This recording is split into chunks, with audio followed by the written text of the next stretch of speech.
Welcome, everybody. It's Mark Victor Hansen here, and I am excited. As a matter of fact, excitement reigns in my brain because we're bringing back Cynthia Manion again, and she'll be on the screen just in a second. She's done a second book with us now called Savanna Seas, and it is rip-roaringly good. I'm good friends with some of the best female author novelists on the planet, everybody like Nora Roberts and Danielle Steele a little bit, and this fits that category. And Crystal and I were even at the romance writer meeting, and you're about to meet a lady that is starting to go right into the rocket stream of all that. Cynthia, welcome aboard. Thank you so much, Captain. Oh boy, well, your Captain Tabitha is something else. Well, no, Tabitha is the guest, and the captain is somebody else. But this is right up there with. Oh God, what is the cruise ship with the captain? It just Love Boat. Love Boat. That's what I was looking for. Well, that was in my mind, but I'm thinking three questions all at once. How did you decide to write this? Because it is adventure, it is luxury, it is wealth, it is what retirees look forward to. It's a destiny. It's exciting. Tell us how you decided to do this, because you are delivering the goods. I love it. Oh, thank you so much. I love it too. It's a song to my heart. I am the daughter of an Air Force officer and traveled the world and lived everywhere, 2 or 3 places. And the most favorite place I ever lived was the Seychelles Islands. And I lived there for 3 years. So everything in this story is intimate. In fact, everything is real but fiction, if you know what I mean, to fix it up for the book. And I actually even curtsied for the Queen when it was a British Crown colony with my class. Can you believe that? This is the program for the Queen's birthday, and this one was Saturday, the 8th of June, 1968. Yeah. So here's the deal. She gets on this billionaire who's made all of her money with Apple Computer. Is escorted on by the 4 epaulet star captain who has been a 4-star captain admiral, right? With her own great story. She gets on the ship, and here's what happens, ladies and gentlemen. First of all, the detail, the finesse, the fineness, the luxury. And my wife and I have just are finishing, thank God, all summer long, rebuilding our house. So I'm more into details of flooring and walls and paintings and exquisiteness. And you've hit every note. Have you been on all those ships that are super luxurious, like World at Sea and all that, which our friend John DeMartini lives on? I am available to cruise with any of you and read my book and be with you. I've been on the USS United States that went from New York to Europe when I was a little girl, in grand style, where you got all dressed up for dinner. Sitting at the captain's table was like the hugest honor. And we always got dressed up for every meal. I mean, dressed up, like the patent leather, the socks with the lace on them, or tights, and your purse and your gloves and your well manners. And sometimes you got a boutonniere or a frangipani in your hair. And oh my goodness, we have to bring back the luxury of life. It's so important to get dressed up and travel and do exciting things and live your life. Think about it now, from the end to forward. Okay, what are you going to do? Where are you building your legacy? I mean, Savanna Seas is going to set you off for a long time, and maybe we can all join each other there. Well, it wakes it up, and it makes it so real, because you're such a dynamite writer that you literally live in the feeling, just like what you did right now. And when I was 9 years old, my father had been a baker from Denmark, mom and dad, and took all my little brothers with it was not luxuriously traveling. We were on the Gripsholm one way into Stockholm, because there's no airplanes in 1957. This is how you got to go to Europe, and then you got to go by bus around Europe, because we didn't have enough money to rent a car, and there weren't rent-a-cars. So you're dealing now in the creme de la creme of luxury, going to the best ports of call once it gets going. But we're starting out in Florida. Are we allowed to tell them what happens? This great ship is ready to take off, and all of a sudden everything is electronic. So you get in with, essentially, we'll say, your thumbprint and your iris print. And I got to say that Tabitha was even exquisitely surprised. As somebody from Apple Computer who knows the latest and the greatest, she'd been there since basically the beginning with Steve Jobs. And all these people are just coming on right now saying how great it is to see you, and they're all smiling at you. And so that's wonderful. So talk about how it starts. Oh gosh, Rick Fressler. Thank you, Rick. I love every one of these names. I'm sorry I haven't acknowledged all of you, but I'm trying to stay on track bragging about you and our whole book series. It is so much fun. It is so much fun. So it is always been my dream to go back to the Seychelles Islands. And so one way to do that is to do a cruise, one that's going to continue around the world. There are many cruises out there. And a friend of mine actually is getting on a cruise ship for 3 years. And one of the stops is the Seychelles Islands, and they're trying to get me to go with them. So we start off in Florida, and you know how the world can be. And sometimes there's not such good, nice people around. And sometimes they take advantage of you, and money and bad things happen. And you've got to go deep down to figure out how you can do it. And Tabitha is a heroine at this, and she just feels her heart. Her husband died. He worked for National Geographic. I do have a girlfriend who this occurred, and all the time she could have traveled with him and seen the world were past. So this was her dream. And the fact that bad people came in, you have to overcome it and be the better person, because everyone along the way gets hurt. And when you have money and resources, give them away freely. Our Savanna Seas is going to help a lot of people in a lot of different ways. And every justice is done and Savanna Seas takes off, but there's so much more in there. You're not going to believe it. You're not going to believe it. And it will lift your heart, break your heart, introduce you to new foods, new places. And we hope that you can go on one of these cruises with us. If not, come with us in your mind and think of people that have done something to you, forgive them, and know that, you know, what goes around comes around, because life is wonderful. I'm in love with life, and I want to do stuff, and I want you to do stuff, and I want you to come on and do everything you need to do to, like, be in the ocean and swim and go snorkeling and swim with I'm not sure about the stingrays so much, but the tortoises and the turtles. Here's my tortoise from the Seychelles Islands. It's made out of real tortoise shell. And how much you paid for, because you told us before we got online, and you and I are the only ones that could get something at a price like you got it. It was 1 rupee. How much is that in real dollars, in US dollars?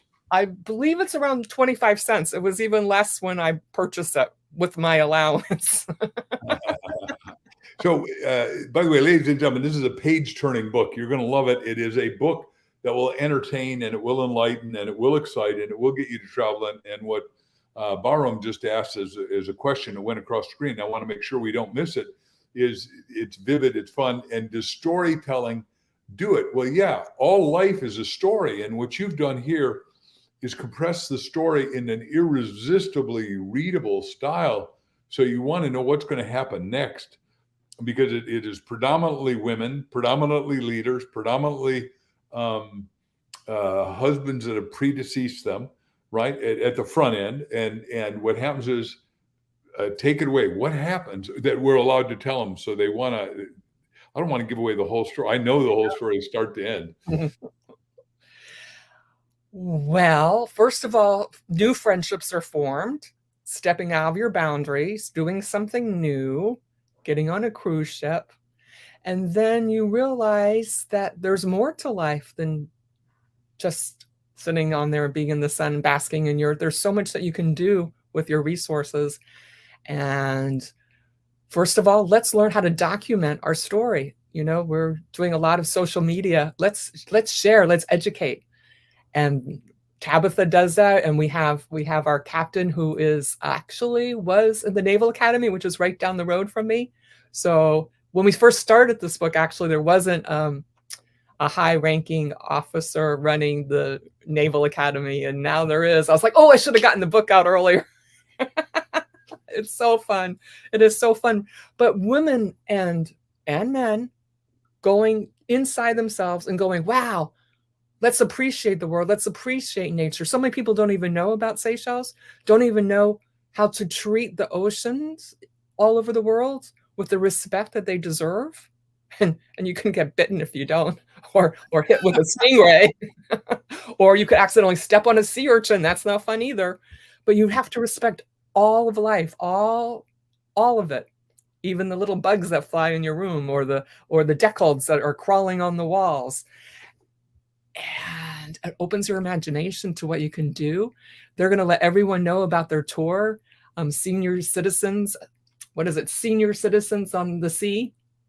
And you can join my Savanna, Cynthia Manion Songs of the Sea on Facebook and follow some of these journeys, because they use this to start off a whole bunch of things.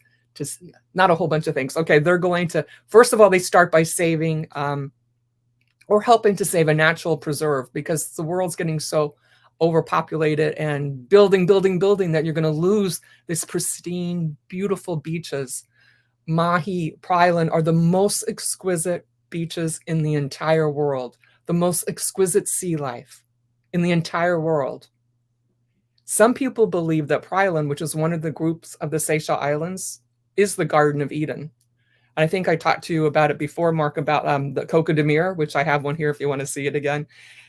And just realizing that there's so much more to life than your 9-to-5 job and exactly living in the same house. And oh my gosh, I want you to open your soul to all the joy that's out there. And you can get it through reading these books. You can get it by experience it. You can just go a little bit further every single day in your life to get that joy.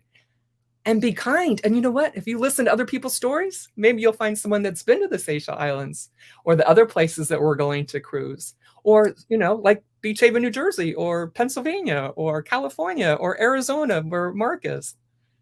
Yeah, well, wow. Just as the last, because you did bring up my home state here now, Arizona, we have nobody believes what I'm going to say next. I'm way off target, but we have the highest per capita amount of boats in America in this state, which is a desert, but we've got big water bodies. So back to you. First of all, you got to tell them where the Seychelles are, because most people don't know. I mean, you and I know, because we're addicted, itchy-footed or floating turistos. How's that? Oh, forgive me. I just assumed that you all know. You didn't read the first book, Black Pearl. You better catch up with the times here. Let's see. Just in case, it's also available on Amazon and Barnes & Noble. So pick her up. Shameless plug. Thank you very much. But it gives you a little backstory that will help into this. So the Seychelles Islands are located 1,000 miles off the coast of East Africa in the Indian Ocean, 4 degrees south of the equator, above Madagascar. And it's a group of, currently they're calling it 155 islands. It varies depending on who's counting how much is sticking out with the water rises and lowers. At the time I lived there, it was a British Crown colony, hence curtsying for the Queen. I mean, it was a big deal. And now it's a republic. It went independent, and lots of tourism, and it has grown and grown. When I was there wasn't even an airport. So when I landed, we landed on an amphibian. We landed in the amphibian on the water. It was amazing. And the first airplane that I didn't get airsick on, and after I landed on the water, I was never airsick again. And they let me drive, right? So many adventures in this world. I love life. I'm living life. I enjoy it so much. And I want to make sure that you have the joy of it every day. I want to see a smile on your face. Really. When you're walking down the street, smile. Look at, I know last night there was a huge moon. Seychelles, you can see the moon and the stars brighter than anywhere else because there's not all the lights to interfere. I think you can get pretty good views there in Arizona too, right? Yeah, no light pollution. That's good. And then what she said, I got so many things to ask and say.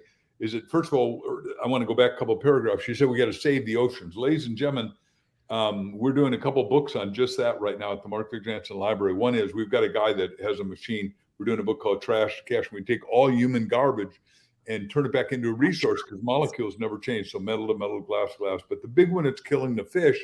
And she and I love, I've been diving since I was 16 years old. I'm a Illinois recovery team diver. Back when Jacques Cousteau invented the aqua lungs, which you'd wear and they're heavy and all that cool stuff. I was a little rock star, so I had a lot of money. So I spent $400, which is like $4,000 to do this. So I'm addicted to the sea like she is, but we've got to not let anyone pour garbage into the rivers and the seas and the lakes. Because here's what she is saying. I'm now doing a little out of the novel, but the fact of the matter is we don't have 7 water bodies. When I was in graduate school, Bucky Fuller taught us we got one water body that is contiguous. And so if it gets polluted in Bangladesh, it's going to show up in the Seychelles or it's going to show up in Florida. And we just don't want that. And for the first time, we have the technology to make it pure, to make it clean. And I want to do a subset here. I'm on my little bully pulpit. I'm sorry, but you and I agree on a lot of stuff, and you'll agree this. We got to make sure that every person everywhere learns how to swim.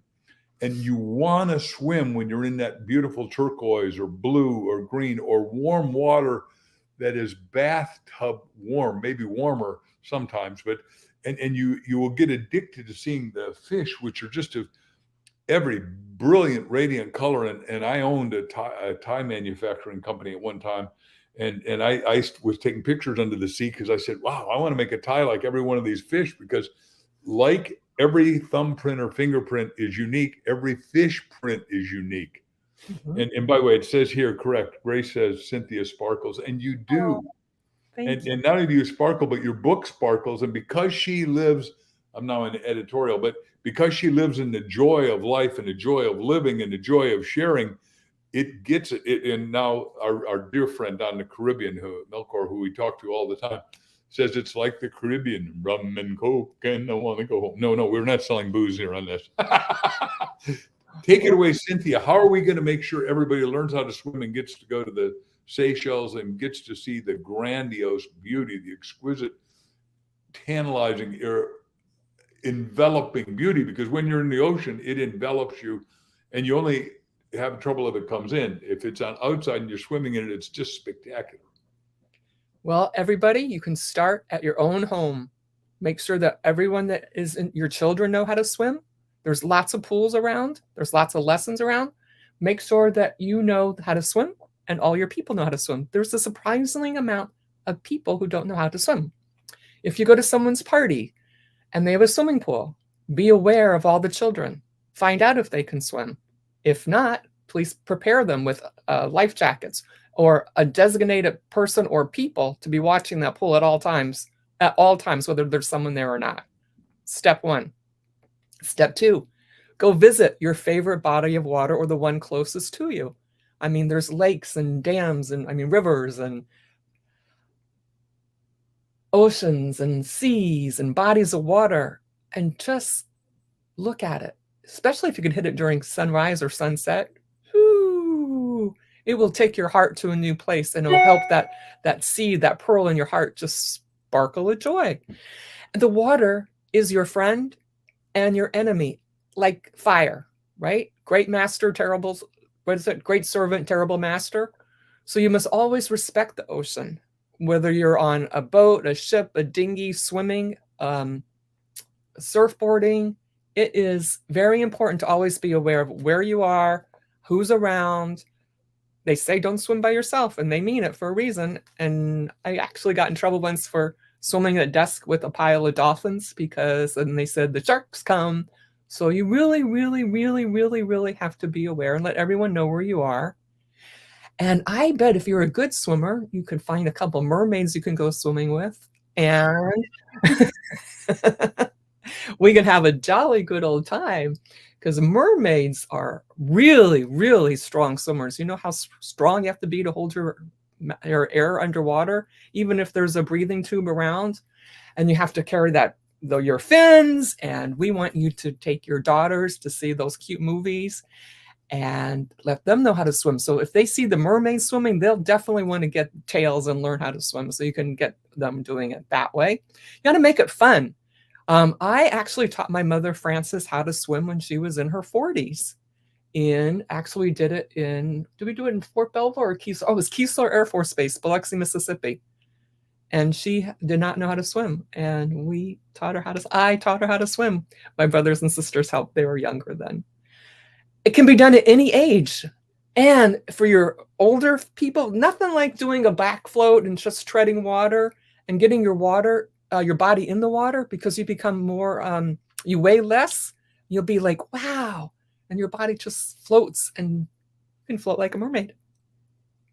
I just want to hit on that. And by the way, some of you that are overweight a little bit, adipose, I'll do as nice as I can, floats better than hard muscle, just so you know. It's a benefaction, and it's the first, the easiest way to get to exercise, and it never hurts your elbows or your knees or your ankles or all that. Now, why you're going to read Savanna Seas is what it's going to do. If your desire is here, it's going to raise your desire to cruise up to here to a 10. And once it's a 10, her address is in the back of the book, and you're going to write her, and you say, well, wait a second. Deborah, thank you for saying you love this. I love it too. And what happens is you'll love cruising. Whatever number I give you is wrong. I think I've been on 18 cruises around the world. I've been on private cruise ships a couple of times. Guys like Seiden. It is one, Joel Seiden, he had $100 million ship and invited me on. I thought, holy cow. Well, that was a mind-blowing experience. Anyhow, the point is that all of us are here to have, like Cynthia says, mind expanding, mind enjoying, mind enlarging experiences. And she wants to take you on some of those trips. So make sure you become her, I'm going to call it, in the old days, we called it a pen pal. Today, it's a computer pal. But unless you want to do a different name, Cynthia, we'll do whatever you want. Because once you decide that you're going to start cruising, and maybe you want to go on a cruise with her where she's going to be lecturing and teaching and sharing, you will be amazed at how fast it starts to happen, because you make the decision and then you solve the provision. You make the decision, you're going to do it. Just like it said there, buy 200 of her books and she'll come and talk at your group. And why do we do that? Well, Amazon is now the elephant in the room, so to speak, in the book business. And when you start to hit those kind of numbers, you go to number one and you get a little gold seal on it that says number one Amazon, because 87% of all books are sold in Amazon today. And that's great. And what we want to do is most importantly, we want to get you guys addicted to reading. Second, addicted to understanding the sea is your friend. It could be your enemy if you don't learn how to swim, like we've talked. So that's why we're doing this one proviso. And then what it'll do is it's going to have you find new people, because once you read this book, you're going to find it so irresistible that you're going to have it. In the book business, we call it pass along value. And that's what Chicken Soup, when Jack and I wrote it, had it. You're going to say, everybody, you got to read this book because we are going on a cruise. And just to hitchhike on that, the patriarch of my brotherly family right now, one of four of us, is 80, and we're going on a cruise on his 80th birthday here. And that's exactly what he said. And he wants to go to the South Caribbean. Although right now I want to switch him to the Seychelles just because we can afford it. And at 80, he may not get there if I don't say, hey, skip Antigua and Aruba and all that. And Caracas. Let's go to the other side. How's that? Yeah, you've probably already been to those. Yeah. So talk to that, if you would, please, Cynthia. Why is everyone going to fall in love with the sea and feel the magnificence? Because when you think it and then you feel it, it comes your reality. Talk to that. I can take you back to when I was a child there, and I would just go on a walk. So I had my Keds, my shorts, my little top, and nothing else. And I would take off. I would be like 3 mountains away when I would hear my mother calling, and I knew I'd be in trouble. You can walk anywhere, and they were trails that went up that the natives used.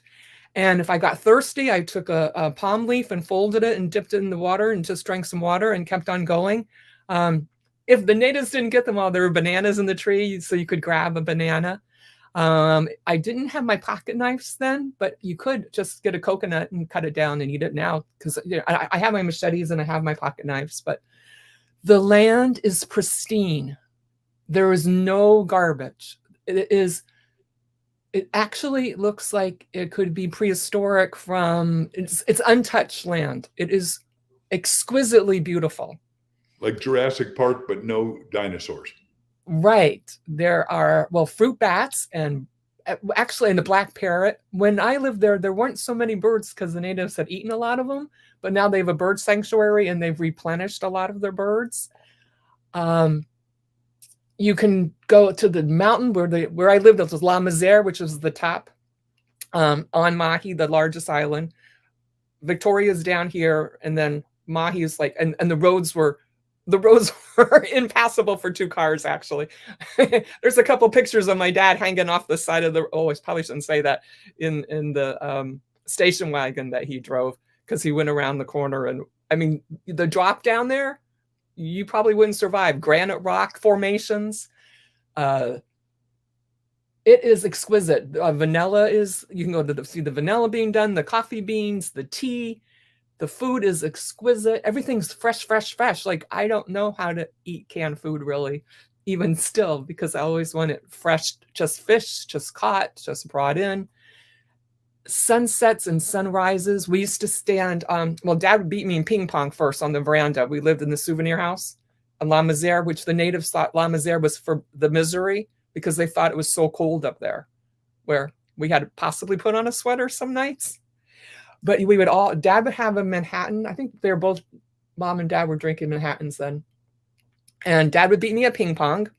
And then we all sit for the sunset. It was an evening tradition, no matter what was going on. And we all watch the sunset, and we'd be looking for the green flick, just like that. Now I know Mark's seen the green flick, but there aren't that many places really in the world that you can catch that green flick. Well, it's also when, at least when I lived in Kona, Hawaii, they say when you see the green flash, it means that you're a healer. And obviously that's one of my strengths. And what we just asked about, Barham asked us to talk about desire. Now, I'll do it, and then I'm going to have you follow up with desire, because what I desire is not only to get everybody to not only be a great swimmer, to read your book, but to go there and to see the whole world, because this will enculturate you at levels nothing else will. But the first chapter of Think and Grow Rich is desire, because desire is a front end. Desire is what gets you to rise higher. Desire is what gets your ambition going. Desire is, back when I'm bankrupt and upside down, I said, I've got to be a speaker. Desire is what, see, Think and Grow Rich. And I just did a giant 2-3 seminars here in Arizona with big groups. And what I said was, how many of you know who the first line in the book by Napoleon Hill, and I'm scholarly, and Dr. Hill, we're doing a lot with the Napoleon Hill Institute right now, but is a guy walks up to Mr. Edison and says, meet your new partner. And his name was Edward C. Barnes. And do you know who he was, Cynthia, before I say? Yes, I do. Who was he? He was a down and out person who showed up in his scruffy clothes and walked in with the intention, the purpose, the desire to be Thomas Edison's partner. And he said, I'm going to be your partner. And Thomas Edison kind of went, and he did give him a job as the janitor, scrubbing his floors and stuff. But Mr. Barnes looked, listened, kept his eye focused on his one burning desire, which was to be the partner of Thomas Edison. And he kept his ears open. And while he was cleaning, he overheard the information about the new dictation machine. And because of his desire, he found a way to get on there. And then he went the extra mile and wrote out a business plan, not even asked, not even part of the conversation, and just waited until the right opportunity presented itself. And then he presented his business plan to Mr. Edison, who was wowed. Go the extra mile, wow someone, get another step closer to your desire. Then he worked like the Dickens, like we all do, because if you want to get there, nothing is a gift. You got to, well, there are gifts and you enjoy them, but you have to give it back, right? With gratitude, and you work harder to deserve it. And so he became Thomas Edison's partner. And owned one half of General Electric. I'm amazed that you know that part of the story. You're the only one I've ever known in all these audiences when I talk about that, because what happened is he had a white hot burning desire at chest level. You've had a white hot burning desire to become an author, a white hot burning desire to help every retiree. And I'm going to lean a little bit to the women more than the men, because women live longer than men. So you decided to help us write this Savanna series, which we are so thankful for, and then make it exciting, because what we said at the very beginning of this, for those of you who are just chiming in right now on our live stream, is that too many people say, hey, it's over and out. I've led a good life. I'm now 55, 65, 75. I've got $1 million. And what I'm going to do is sit home, watch TV or golf or play pickleball. Nothing wrong intrinsically with any of them, except I think, and Cynthia thinks, I think I'm talking for her, she can argue anything she wants because she's really smart, is number one, you're here to create. Number two, you're here to contribute. Number you're three, to be charitable, all of which is encapsulated brilliantly and alluringly and invitingly in his book. So what it does, it wakes up all of us are born endowed with 18 billion brain cells and 100 trillion bodily cells that can't come to work until your desire wakes it up. Will you hit on that, please? Hey, I'm loving life. I love life every single day. When was the last time you took inventory of your life? I mean, seriously, you sit down, you can't just do it. You have to book out in your appointment book a half a day and look at it. What have you done? What did you do from your heart? What did you do because you had to? What did you do because of responsibilities or other things that happened to in your life?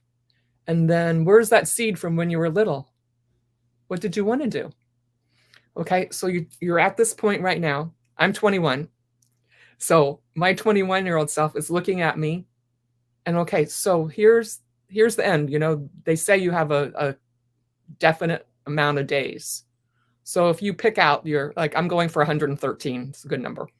Good. So then at 113, what do I want to have done? How many books do I want to have written? How many people do I want to help? How do I want to help them? How is that going to happen? How am I going to have the resources to do that? So then you play yourself back. In fact, I was even thinking of writing down my whole funeral, like how I wanted it, where I wanted it, what I was going to wear, who I wanted to speak, what I wanted them to speak about, what I was known for. Okay, so that's kind of sobering. And then you kind of go, wow, if that's true, if that's my burning desire, what steps do I have to do to get there? And you can start right now and go to your joy stuff, because you have to go to that passion, that desire that you asked about. Because if you don't have that desire, you're not going anywhere. You got to go. Little baby steps. And you will be surprised how joyful it becomes, even like the little things. Like I actually recently took the certification for the Napoleon Hill Foundation. And I was up, I thought that test would take me, a couple hours. It took me the entire weekend.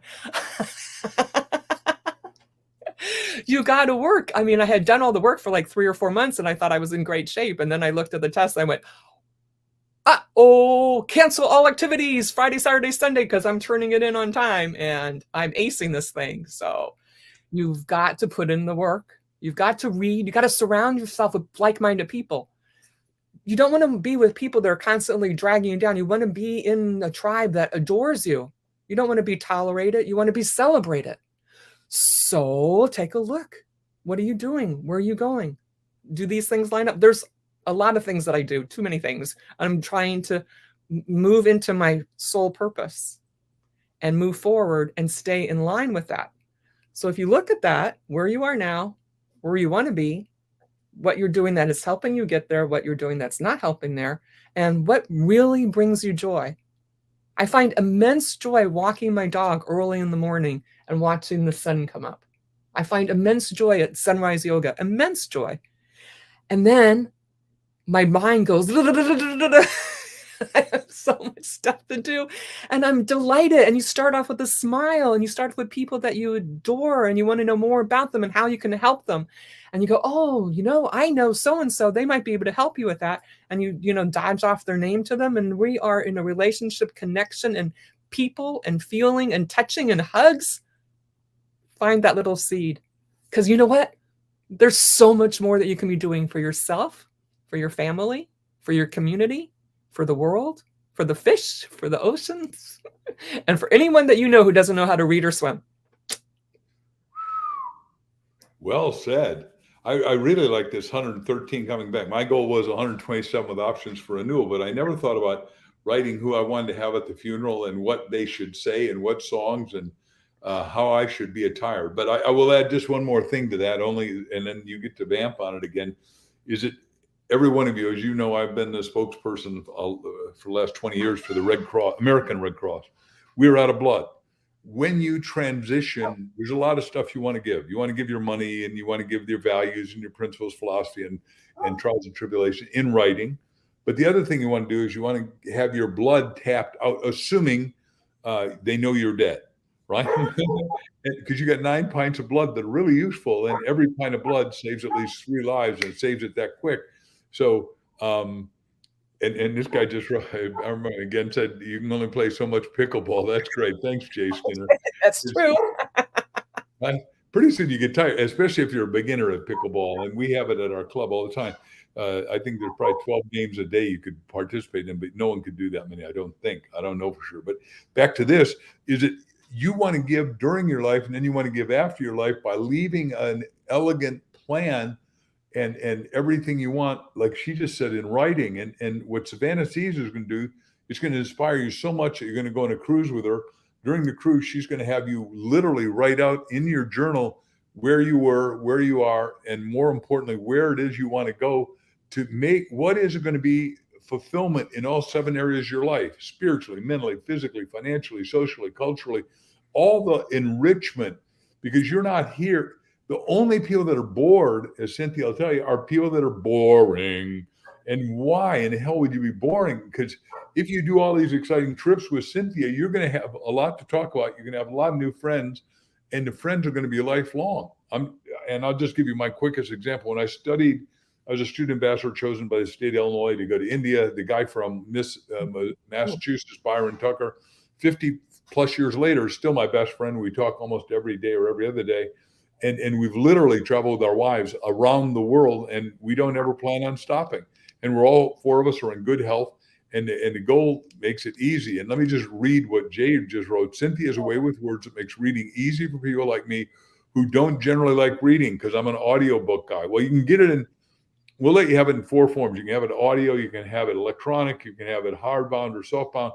But the point is, get the book. And let me just talk about audio. And I don't mean to be stealing your thunder here, Cynthia, but one of the guys that we love so much is Jim Stoll, and he wrote Ultimate Gift, and it became an audio. And I said, this is going to be a movie, and they made $100 million with a movie, but he's blind. And he's the one who changed all audio listening from 1 to 2 to 3 to 5. So he listens to a whole big book in 2 hours and reads, by listening as a blind guy, a book a day. Now, books are what make you wise. Fiction books are what entertain you while they enlighten you. So if you'd hit on why this is entertaining and enlightening at the same time, if you would, please, Cynthia.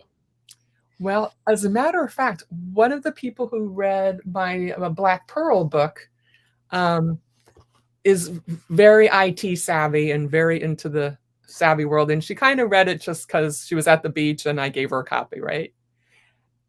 And she said, oh my gosh, I forgot. I've only been reading technical journals and business books for the last 20 years. Yeah, you forget to be alive. You forget to, what novels do is they allow you to first of all, find out how much you are, because they're original. They're transformative to your spirit, your soul, your mind, and your body.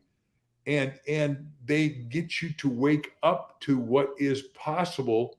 And let me just brag on that for a second. Jules Verne writes this crazy book called Around the World in 80 Days in 1985, I think is the year. But he said, we're going to have people go under the water and be able to stay under for an hour. Well, that inspired Jacques Cousteau to do it. He said, we're going to be able to fly like a bird. Well, Orville and Wilbur said, what a cool idea. And then they broke their bodies and are finally laying in the hospital. And Orville says to Wilbur, maybe the guy's lift and drag coefficients are wrong. And they recalculated while they're bandaged up and broken in the hospital. And then he said, we go to the moon, and Wernher von Braun read it. So what I'm saying, and then the telephone, he said, we're going to be able to communicate rather than just talk to people live. We're going to have it by wire. And now we got Wi-Fi, but and that obviously got Alexander Broll to get us a ringy dingy. The point I'm making is her story is going to wake you up to the love of the sea, the love of the ocean, the love of the fish, the love of ecology at levels that you may have been missing. And life's too precious. Life's too short to miss any of it. Take it away, Cynthia. And you know what? When something sparks your interest in this book or any book, then you go find your tribe. You go find a mentor. Go find out the people who are best in that. Okay? It's like you're at A. Now you go, oh, now B, now C, now D.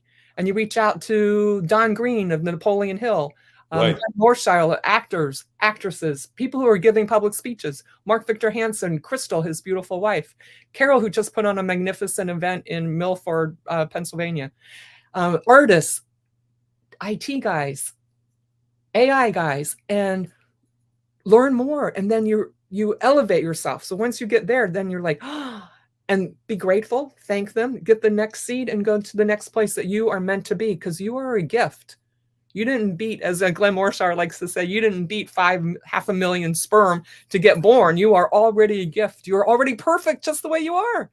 So you got a mission here on earth, right? You're not just like hanging out. You got to go and do something for yourself and for humanity, because really, really, really, this is your time. It's not going to last forever. Don't take a day for granted.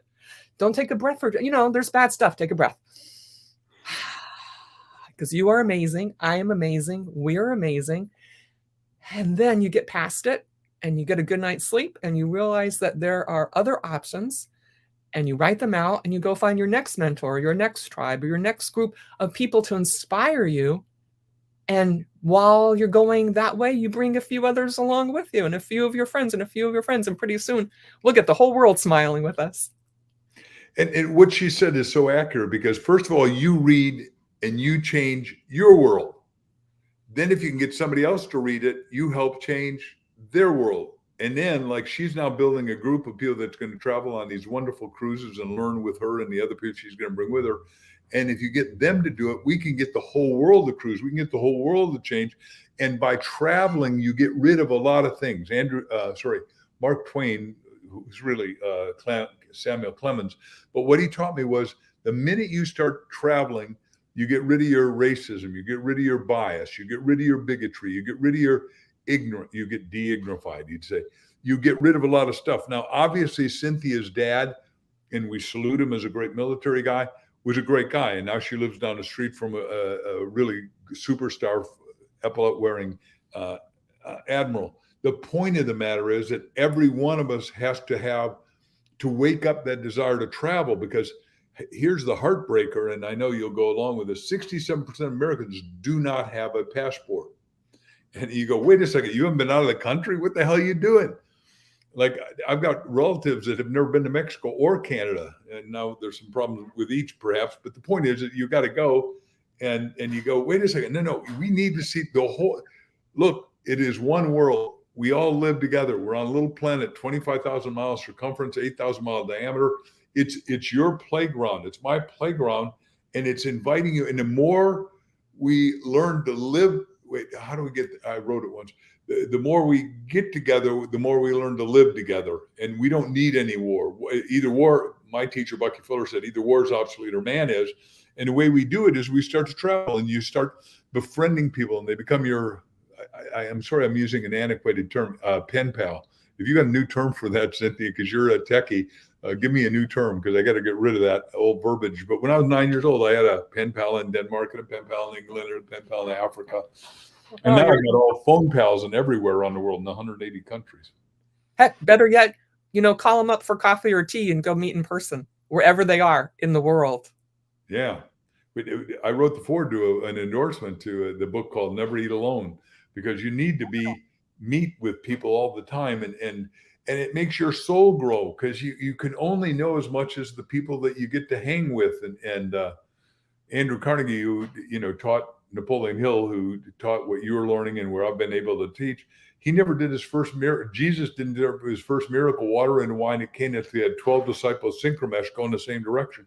And Andy said, holy cow, I got to have 12. And he got, obviously, Charles Schwab, the great-great-grandfather of Charlie Schwab. And then he got Frick. And I'll just do a quick aside. We're in New York a few years ago, and we're launching 1 Minute Millionaire, and it's rocking like crazy. And Bob Allen and I, a PR thing canceled. They call us on cell phone, and we're right in front of the Frick Museum. Now, I'd taken Art 101, loved everything, got an A in it, of course, because I'm addicted to art.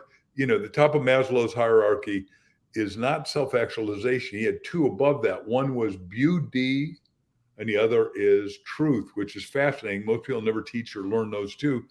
And we're there, and I said, Bobby, we got to go in. We go in, and I said, Bobby, I know this from Art 101 like 12, 14 years ago.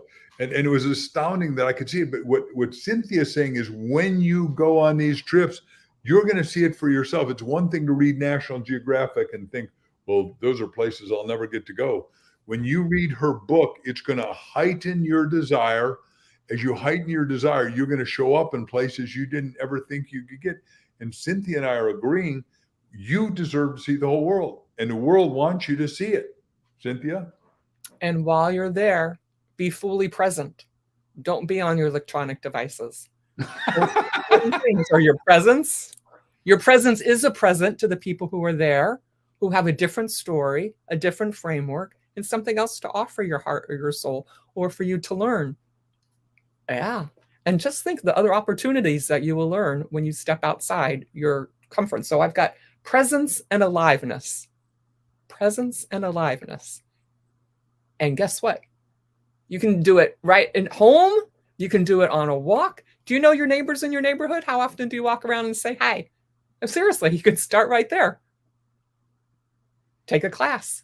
Grace Cavalieri, who is the poet laureate for Maryland, I just went to one of her talks yesterday at the library. Everyone there was so interesting. I could have stayed another hour just talking to her guests that were there. I mean, just go to your public library. They have amazing events. Check your Chamber of Commerce, your Toastmasters, your American Legion, your VFS. There's so many. Go look at the sign when you drive into your city, right? There's that little sign and has lions and all the chapters that are there. See which one fits. Call them and say, hi. I want to visit you. I might go say, hi, I want to go read my book to you. I'm going to go do that because you learn and meet new people. And then, some groups are maybe going to Egypt. So you go, oh, wow, that's cool. I'll go to Egypt with that group. So then you're with a group, you're safe. You got people to navigate. You don't have to worry about where you're going, and you just get on the bus, get off the bus. You can do Europe that way. It's really, really easy. So where are you going next? Where is your next trip? Like after the Seychelles, I know I haven't been to India yet. I don't think I've been there. And I hear the airports are much better now. And I haven't been to Australia. That's the only continent. Australia and Antarctica I haven't met. So guys, let me know if you're going that way. So let me talk to that for a second. Ladies and gentlemen, you're going to get this book, please. I ask you to don't get one, get two, because you're going to want to share it with somebody. So buy 2 books, same book, Savanna Seas, and then obviously go back to Black Pearl. But when you get them, I want you to go to your library and say, hey, look, is it okay if I put a sign up here? How many of you like to go on a cruise? What you'll be amazed is, let's say you're at the Newport Beach, California Library, which is a great library, and they would let you do it. I can guarantee you. And if 20 people come out and you talk about her book and say, look, if 20 out of 20 here want to go to cruise, I'm going to call up. I'm going to email Cynthia. She's going to call me back. We're going to go on a trip. And if 20 of you go, you will get a free trip.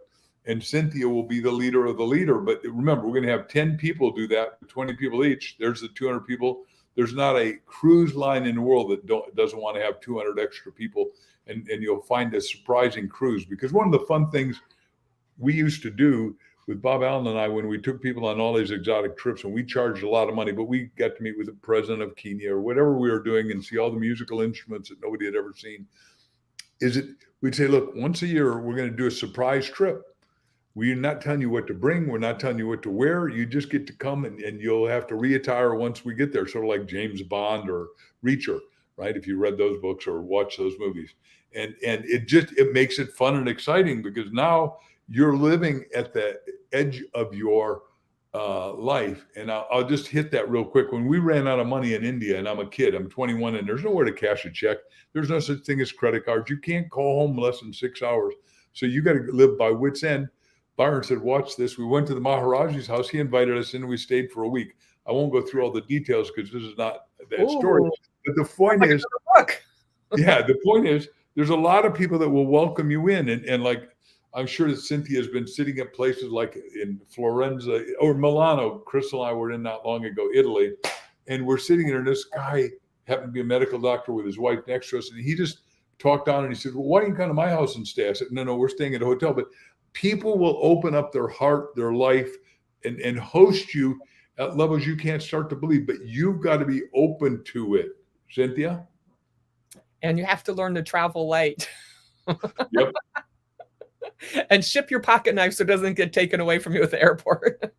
Yeah, I pocket in the suitcase in the hidden compartment. So did you just hear, Mark, all those adventures? And like, Each one of those is a book if you want to make it into a book. You have to come along with us on the cruises because I'm going to start filming them, because we're going to work together to make this Savanna Seas series a movie or a TV series or a book, past a book. It needs to be on the screen, and all of your stories matter. So write your stories, meet some new people, get some new perspectives, save your pictures, send them over. You can post them in Cynthia Manion, what do I call it? Cynthia Songs of the Sea on Facebook. Let us see your oceans, your bodies of water. Let me see you holding your book. Let's see what else we can do. You got ideas? Are you a travel agent? Are you on a cruise ship? Are you an entertainer for a cruise ship?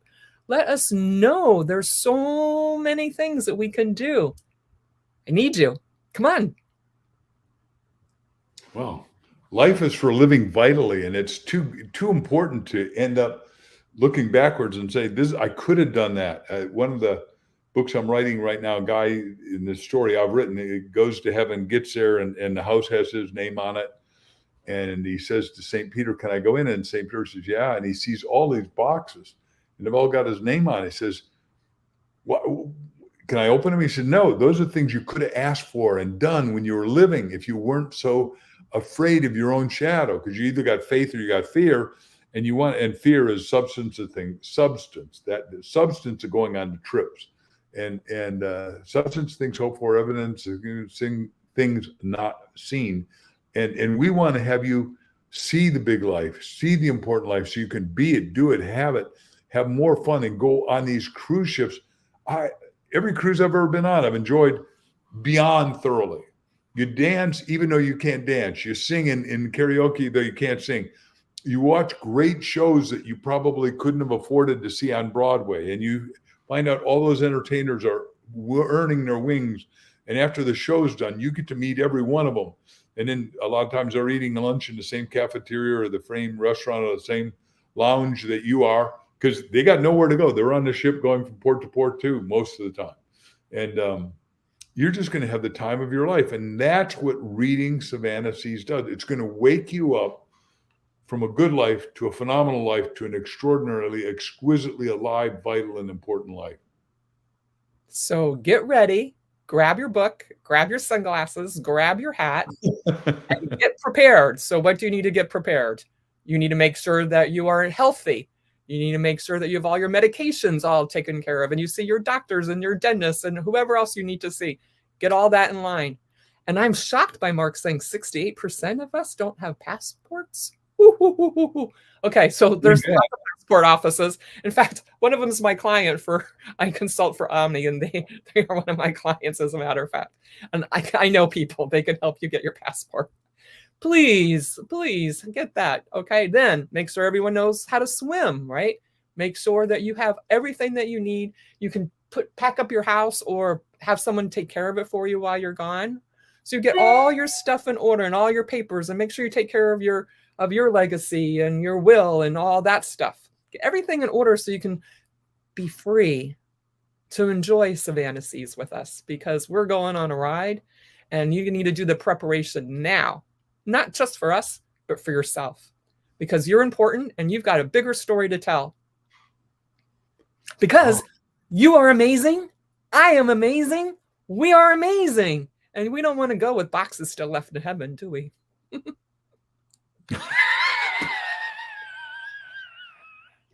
Okay, everybody go out and get at least 2 copies of Savanna Seas. Order them today.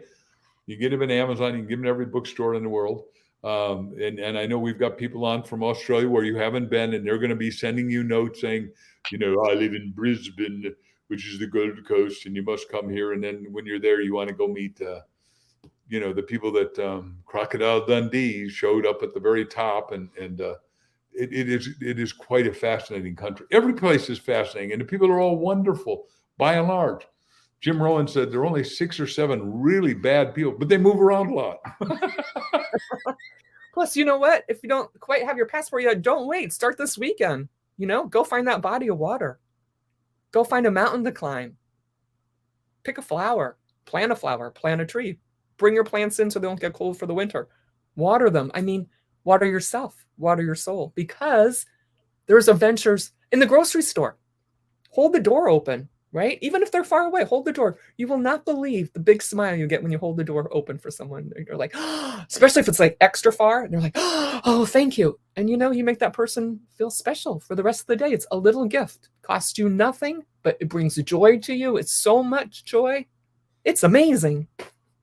Now you see why she sparkles, the book sparkles, every word sparkles. It's going to make your brain, mind, heart, and soul sparkle. Cynthia, one more time, thank you on behalf of everybody who's had great compliments to you as you see. I think you're seeing the same screen I am. I may not, you may not be. I don't know what you get to see. So, but great fun being with you again, my dear friend. Grateful for you, Mark, and for your team, for everyone who helps make this happen. I love you all from the bottom of my heart, and I appreciate you. Thank you. Thanks. Okay, see you again next time, everybody.